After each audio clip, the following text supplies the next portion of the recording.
Chapter 1. Peter breaks through. All children except one grow up. They soon know that they will grow up, and the way Wendy knew was this. One day when she was 2 years old, she was playing in a garden, and she plucked another flower and ran with it to her mother.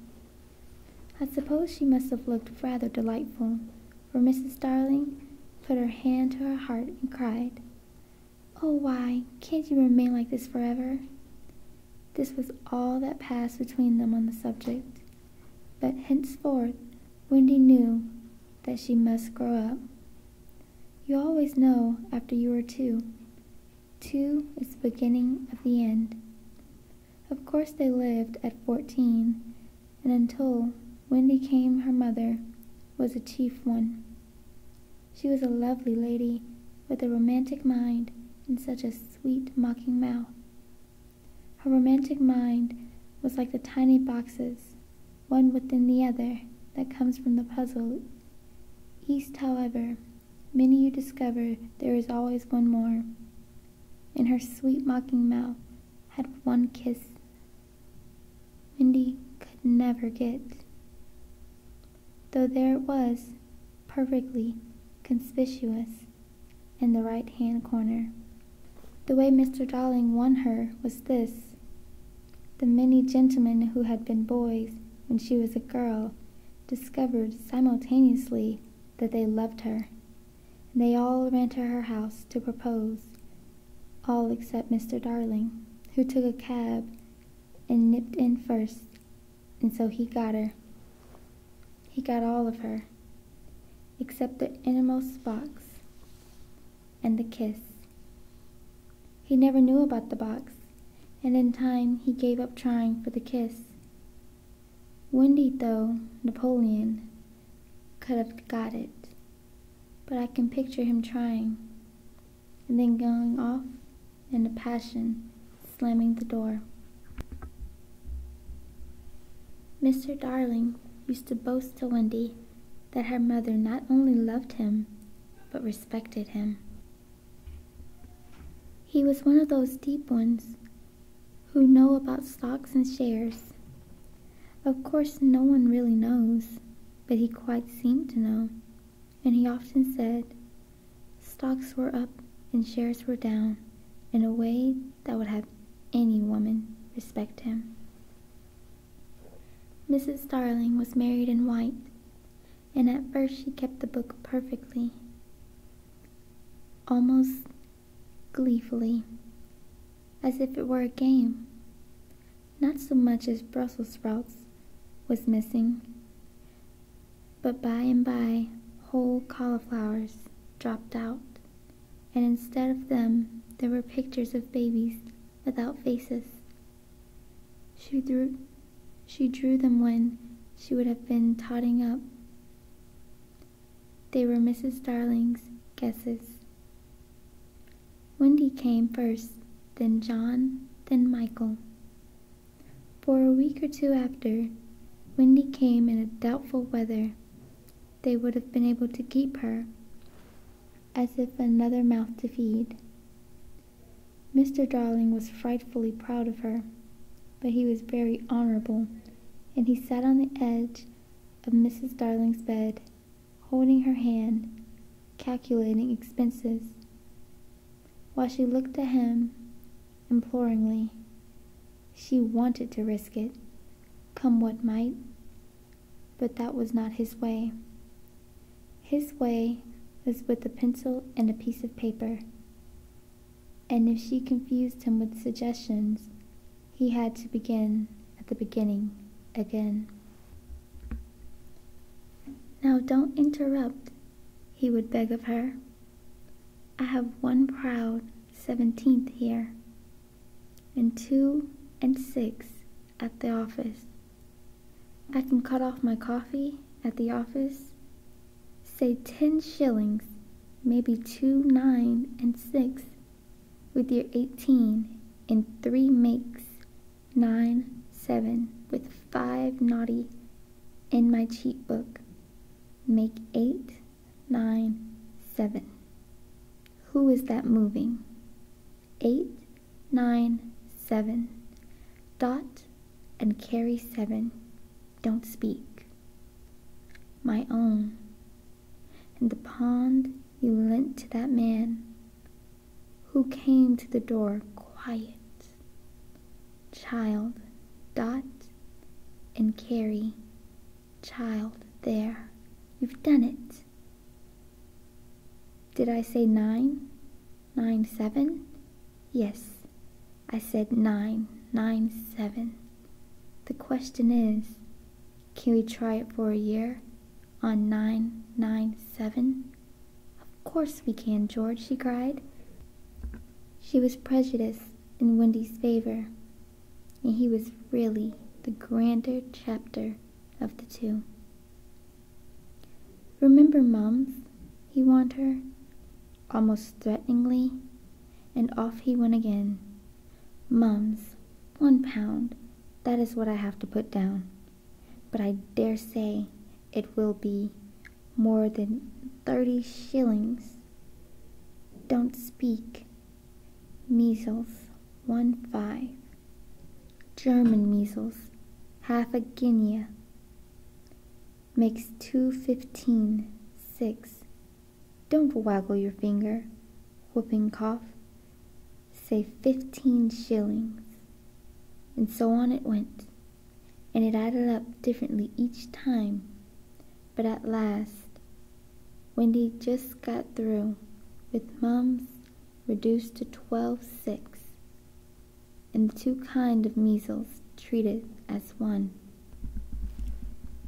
There was the same excitement over John and Michael, had even a narrower squeak, but both were kept, and soon you might have seen the 3 of them going in a row to Mrs. Folsom's kindergarten school, accompanied by their nurse.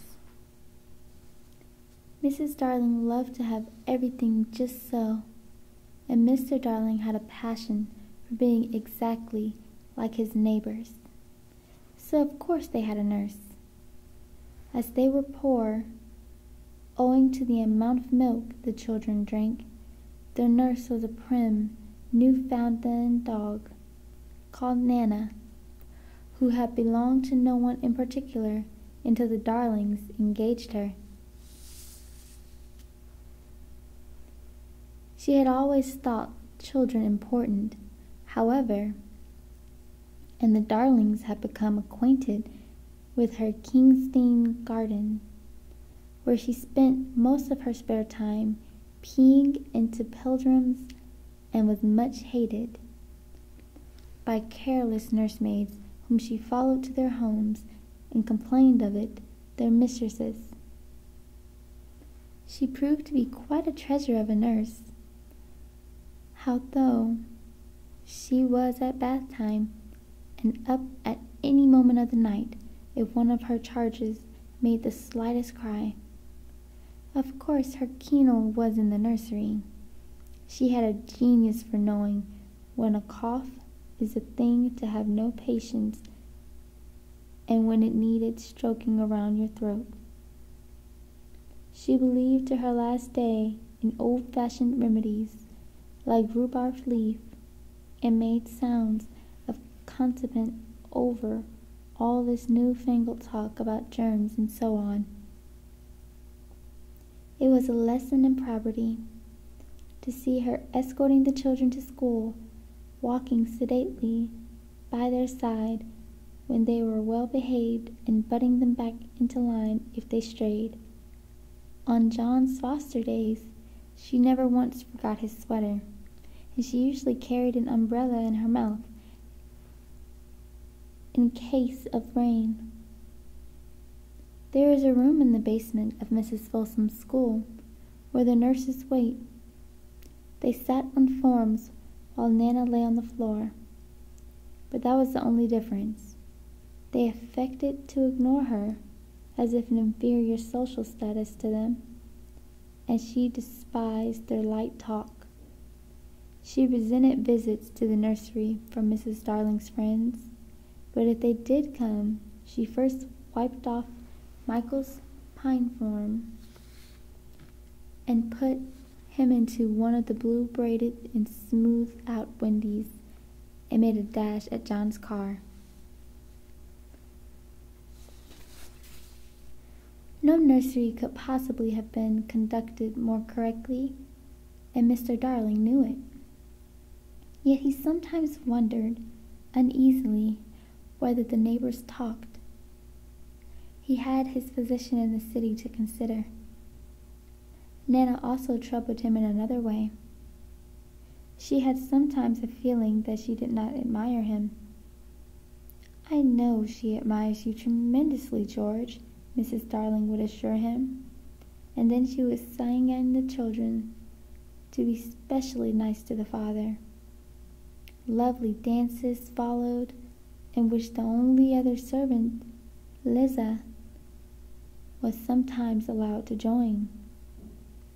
Such a midget she looked in her long skirt and maid's cap, though she had warned when engaged that she would never see 10 again.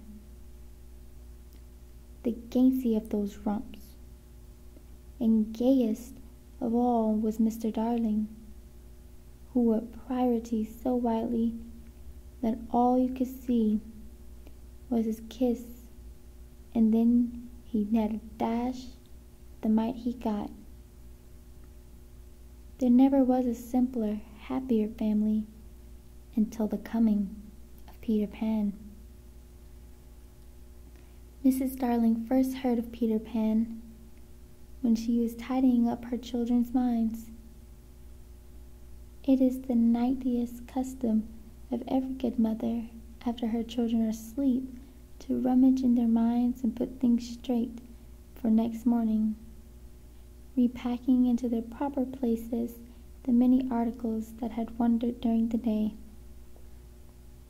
If you could keep awake, but of course you can't, you would see your own mother doing this, and you would find it very interesting to watch her. It is quite like tidying of the drawers. You would see her on her knees, I expect, lingering humorously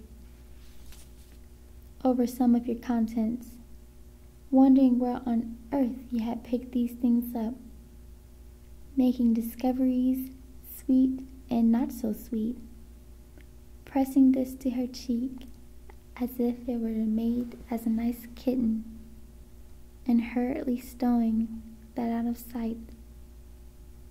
When you wake in the morning, the naughtiness and evil passions with which you went to bed have been folded up small and placed at the bottom of your mind, and on top of the beautifully aired are spread out your prettier thoughts, ready for you to put them on.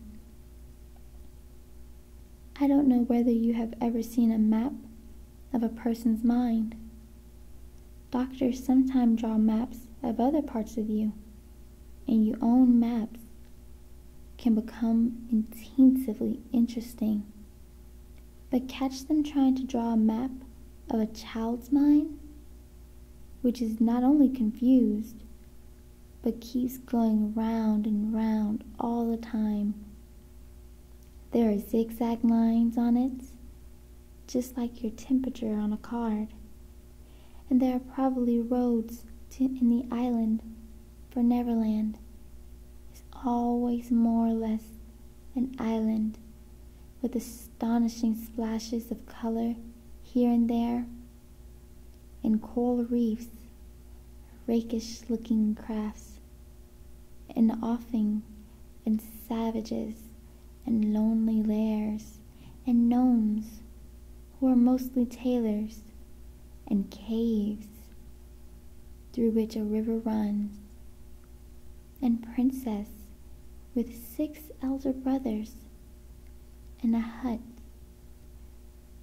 fast going to decay, and one very small old lady with a hooked nose.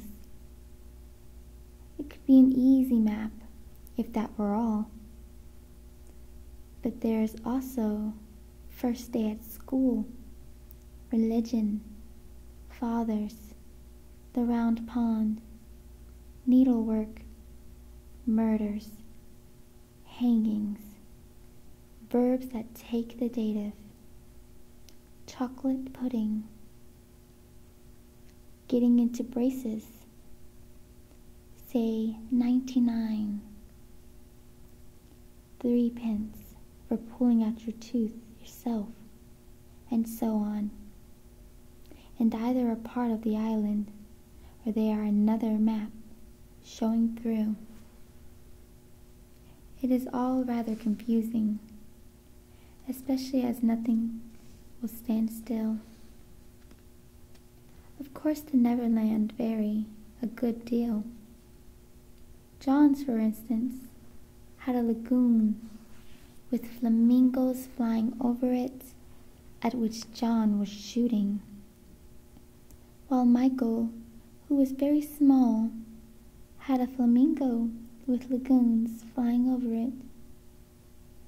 John lived in a boat turned upside down on the sands, Michael in a wigwam, Wendy in a house of leaves, defiantly sewed together. John had no friends. Michael had friends at night. Wendy had a pet wolf forsaken by its parents. But on the whole, Neverlands have a family resemblance. And if they stood still in a row, you could say of them that they have each other's nose, and so forth. On these magic shores, children at play are forever beaching their corals. We too have been there. We can still hear the sound of the surf, though we shall land no more. Of all delectable islands, the Neverland is the largest and most compact, not too large and sprawly, with tedious distance between one adventure and another, but nicely crammed. When you play at it by day, with the chairs and tablecloth, it is not in the least alarming, but in the 2 minutes before you go to sleep, it becomes very nearly real. That is why there are night lights. Occasionally, in her travels through her child's minds, Mrs. Darling found things she could not understand. And of these quiet, the most perplexing was the word Peter. She knew of no Peter, and yet he was here and there in John and Michael's minds, while Wendy's began to be scrawled all over with him. The name stood out in a bolded letter than any of the other words, and as Mrs. Darling gazed, she felt that it had an oddly cocky appearance. "Yes, he is rather cocky," Wendy admitted with regret. Her mother had been questioning her. "But who is he, my pet?" "Why, he is Peter Pan, Mother." At first Mrs. Darling did not know, but after thinking back into her childhood, she just remembered a Peter Pan who was said to live with the fairies. There were odd stories about him, as that when children died, he went part of the way with them, so that they should not be frightened. She had believed in him at a time, but now that she was married and full of sense, she quite doubted whether there was any such person. "Besides," she said to Wendy, "he would have been grown up by this time." "Oh no, he isn't grown up," Wendy assured her confidently. "And he is just my size." She meant that he was her size in both mind and body. She didn't know how she knew it, but she knew it. Mrs. Darling consulted Mr. Darling. He smiled. "Pooh-hoo, mark my words," he said. "It is some nonsense Nana has been putting into their minds. Just the sort of idea a dog would have. Leave it alone. It will blow over." But it would not blow over, and soon the troublesome boy gave Mrs. Darling quite a shock. Children have the strangest adventures without being troubled by them. For an instance, they may remember to mention, a week after the event happened, that when they were in the wood, they met their dead father and had a game with him. It was in this casual way that Wendy one morning made a disquieting revelation. Some levels of the tree had been found on the nursery floor, which certainly were not there when the children went to bed, and Mrs. Darling was puzzling over them, and when Wendy said, with a tolerant smile, "I do believe it is that Peter Pan again." "Whatever do you mean, Wendy? It's so naughty of him not to wipe," Wendy said, sighing. She was a tidy child. She explained in quite a matter-of-fact way that she thought of Peter sometimes came to the nursery in the night and sat on the foot of her bed and played his piper to her. Unfortunately, she never woke, so she didn't know how she knew, but she knew. "What nonsense you talk, Precious! No one can get into the house without knocking." "I think he comes in by the window," she said. "My love, it is 3 floors up. Weren't the leaves at the foot of the window, Mother?" It was quite true.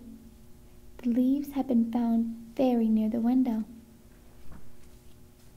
Mrs. Darling did not know what to think, for it had all seemed so natural to Wendy that you could not dismiss it by saying she had been dreaming.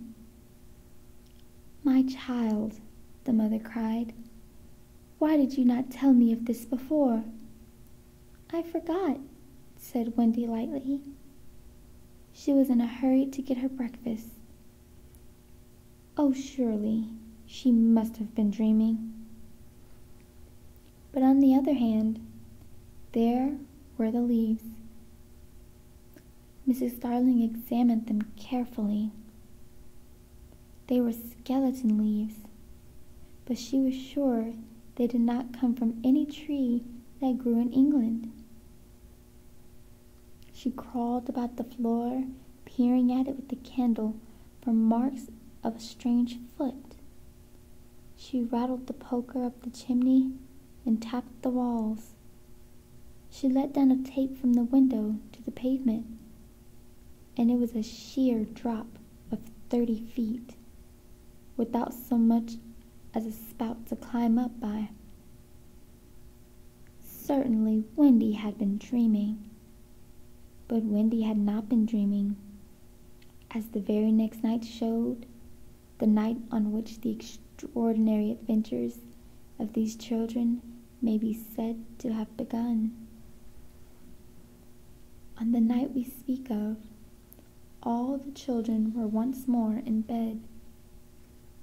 It happened to be Nana's evening off, and Mrs. Darling had bathed them and sung to them, so one by one they had let go of her hand and slid away into the land of sleep. All were looking so safe and cozy that she smiled at her fears and sat down tranquilly by the fire to sew. It was something for Michael, who on his birthday was getting into shirts. The fire was warm, however, and the nursery dimly lit by 3 night lights, and presently the sewing lay on Mrs. Darling's lap. Then her head nodded, oh so gracefully. She was asleep. Look at the 4 of them. Wendy and Michael over there, John here, and Mrs. Darling by the fire. There should have been a 4th nightlight. While she slept, she had a dream. She dreamt that the Neverland had come too near, and that a strange boy had broken from it. He did not alarm her, for she thought she had seen him before, in the faces of many women who have no children. Perhaps he is to be found in the faces of some of those mothers as well. But in her dream, he had rent the film that obscures the Neverland, and she saw Wendy and John and Michael peeping through the gap. The dream by itself would have been a trifle. But while she was dreaming, the window of the nursery blew open, and the boy did drop on the floor. He was accompanied by a strange light, no bigger than your fist, which darted about the room like a living thing. And I think it must have been this light that wakened Mrs. Darling.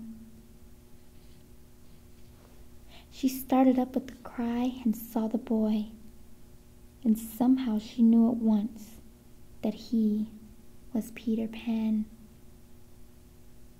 If you or I or Wendy had been there, we should have seen that he was very like Mrs. Darling's kiss. He was a lovely boy, clad in skeleton leaves and the juices that ooze out of the trees. But the most entrancing thing about him was that he had all his first teeth. When he saw she was a grown-up, he gnashed little pearls at her.